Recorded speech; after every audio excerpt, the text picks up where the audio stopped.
G'day, Shah here once again with Four Wheels on the Road, helping you get the most out of your time away.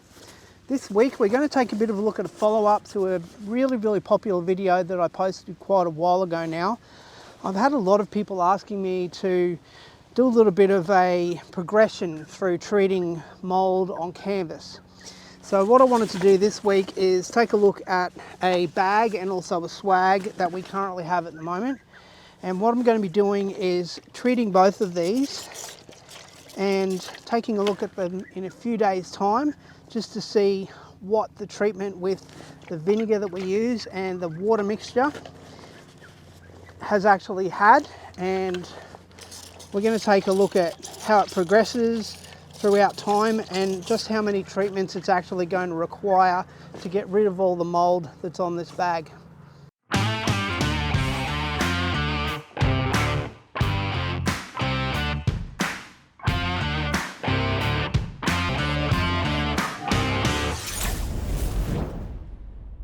So what we're actually going to be doing here is doing some treatment today with a mixture of vinegar and water that I've prepared here.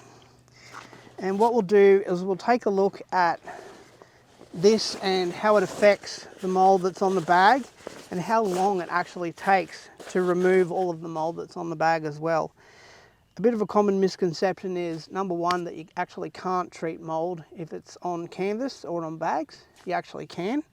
And another misconception is that if you use things like vinegar, you're actually damaging the material. If you use too strong of a mixture of it, quite possibly you can. If you're scrubbing the bag, quite possibly you can as well.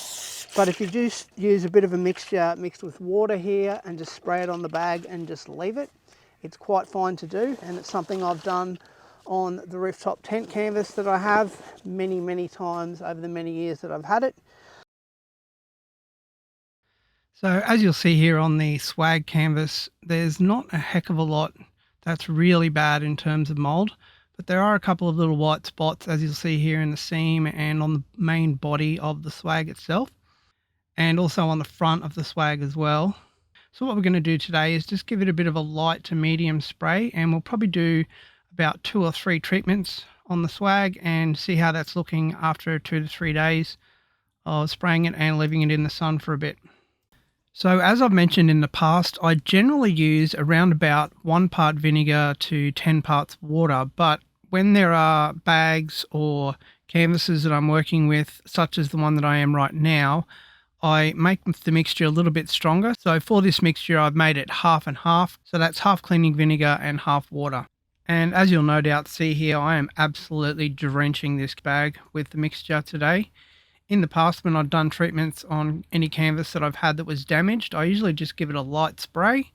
But because this bag is very damaged and very discolored, as you can see here, I give it a really thick, deep spray and leave it in the sun for a few hours to dry. Alright, so coming on now to the second treatment of the swag. What we're doing now is just taking a look at what we've been able to successfully get rid of so far. A few of the white little spots have started to go already.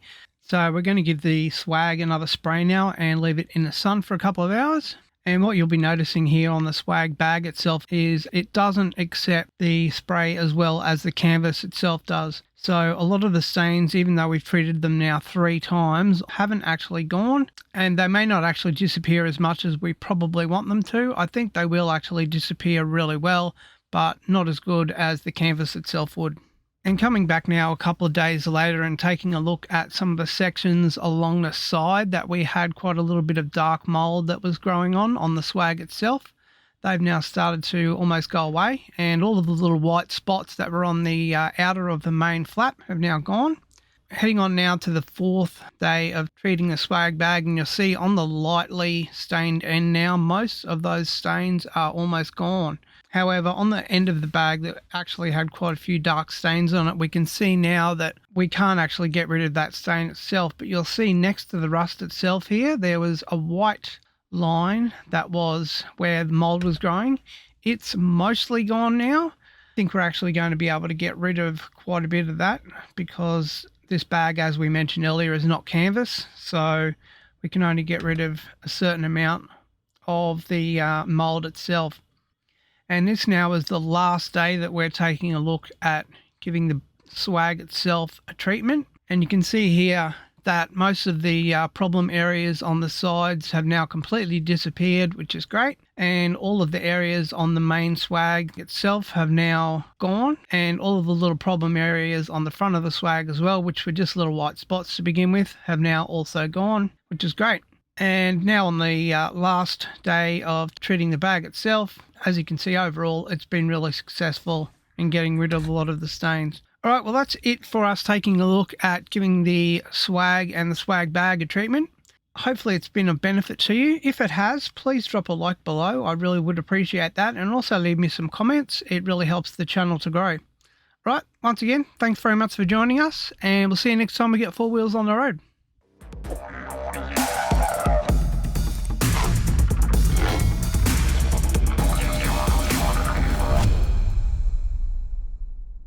Another one of the features of this particular swag as well is that,